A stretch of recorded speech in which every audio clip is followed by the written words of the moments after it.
Code Vein 2 is the latest in the Souls-like genre, and this game, if you haven't played the original Code Vein, it's an anime Souls-like.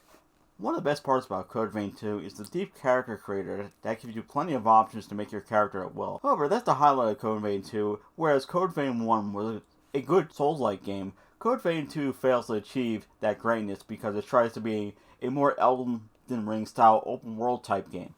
And it just misses the mark by doing that. God is entirely crafted Dark Souls-like levels, and instead we have a generic open world type game. And the problem is, where a game like Elden Ring has lots of secrets and things to uncover, Code Vein 2 has none of that.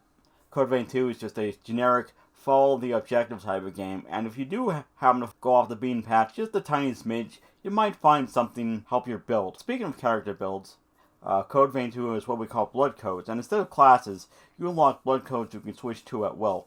These will offer different stats and different styles of gameplay that will enhance the way you play the game and offer you different types of builds. I do like this part of the game, but the problem with this is that you'll unlock some blood codes towards the end of the game, and if you're locked into a build already, you might not want to switch. Now, the story of the game, I didn't care for. It was okay at best, but it really just didn't do anything for me. And granted, I know it's a Souls game. I'm more playing it for the bosses, but it still didn't do anything for me. I didn't care for it, and a lot of times I just felt like I didn't really need to listen to it. So that's something to take into note. Now, one of my biggest downfalls about Code Vein 2, though, is its difficulty.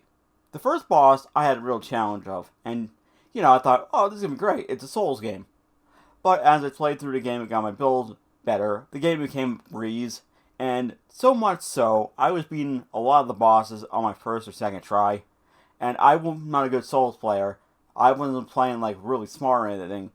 The game was just way too easy. And it got to the point where I started to just play the game to beat the game. Because I was getting bored of it. But I was so far in, I just wanted to play the game to beat it.